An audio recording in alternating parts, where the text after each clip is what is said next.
इंदौर में 100 बेड वाला एक अस्पताल 6 साल से लापता है। जी हां, इस अस्पताल में डॉक्टर भी हैं, नर्सिंग स्टाफ भी है, स्टाफ का ट्रांसफर पोस्टिंग भी हो रहा है।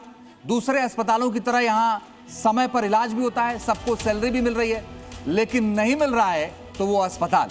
जी न्यूज की टीम जब इस लापता अस्पताल की तलाश में निकली तो सामने आए सच ने होश उड़ा दिए। देखिए खास कागजों पर 100 बेड का हॉस्पिटल दौड़ रहा है पिछले कई सालों से। बाकायदा 87 जो हॉस्पिटल का स्टाफ है वो तैनात है। हर महीने 1.5 करोड़ के आसपास उन्हें तनख्वाह भी जाती है, पर धरातल पर अस्पताल है या नहीं है, क्योंकि कागजों पर तो दौड़ रहा है। इसीलिए मैं आज खोजने जा रहा हूँ। 100 बेड का तो देखना पड़ेगा मेरे को सरकारी अस्पताल या नहीं है, ढूंढ लो एक बार, है ना? कागजों पे तो है भैया, एक बार ढूंढ लो आप, है ना? कोई दिक्कत नहीं।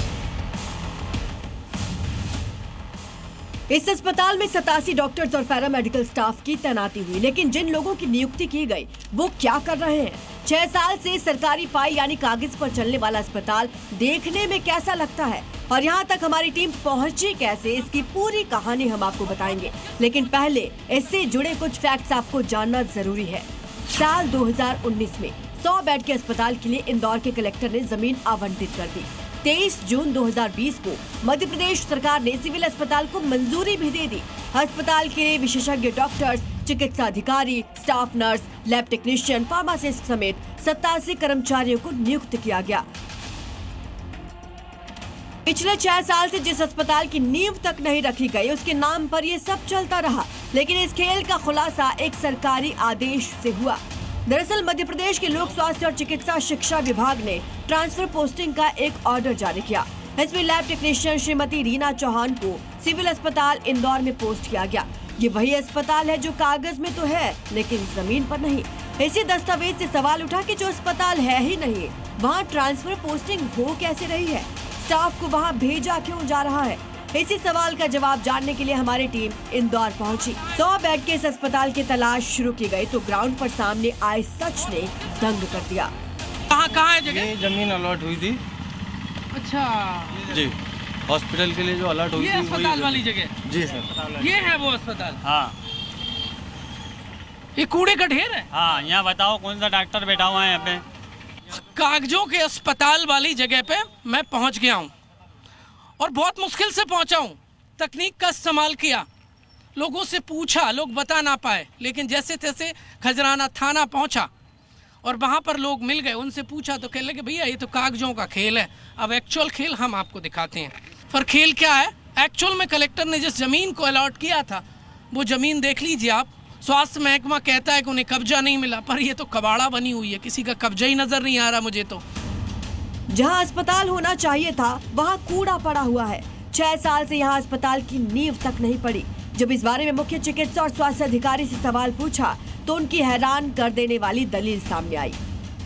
दुर्भाग्य से हमको समय पे जमीन नहीं मिल पाई और वर्तमान में स्थिति ये है, जमीन मिलने में थोड़ा सा समय जरूर लगता है। शासकीय जमीन लेना शहरी क्षेत्र में थोड़ा सा दिक्कत वाला रहता है, लेकिन हमको इस पे जमीन का दस्तावेज प्राप्त हो गए हैं, लेकिन अभी तक हमको भूमि का कब्जा नहीं मिला। इस कारण से ये चीज विभागीय स्तर पर अपडेट नहीं हुई है, जिस कारण से निर्माण एजेंसी फाइनल होकर उसका निर्माण कार्य प्रारंभ नहीं हो सका। अब कागजों पर चल रहे इस अस्पताल के लिए हुई 87 नियुक्तियों का सच भी जान लीजिए।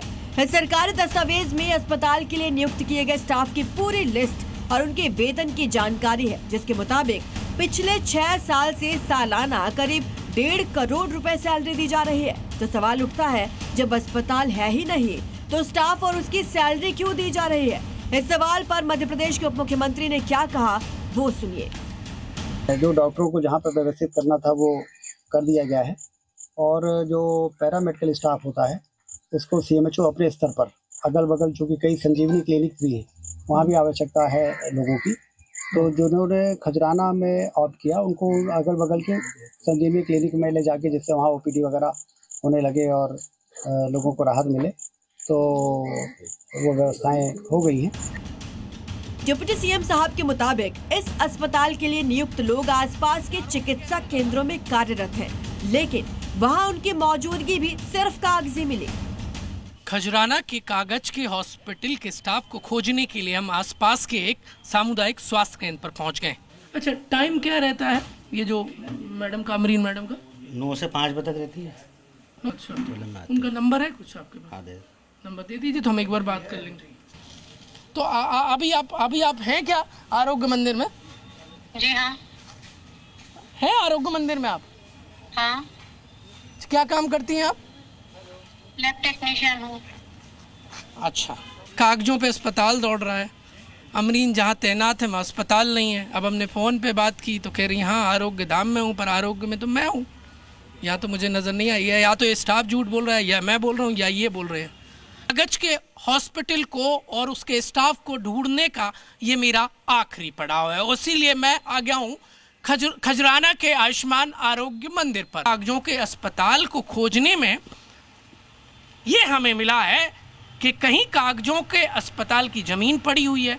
स्टाफ को जहां तैनात करने का स्वास्थ्य महकमा दावा कर रहा है वहां हमें वो नज़र नहीं आया। कहीं ताला लटका हुआ है, कहीं स्टाफ नहीं है। कि स्वास्थ्य महकमा खुद भ्रष्टाचार के दीमक से लिपटा हुआ है। ये भ्रष्टाचार का दीमक शासन की महत्वाकांक्षी योजनाओं को चट करके खा रहा है। जरूरत है ऐसे दीमक के खात्मे की। रजत दुबे के साथ प्रमोद शर्मा, जी मीडिया, खजराना, इंदौर।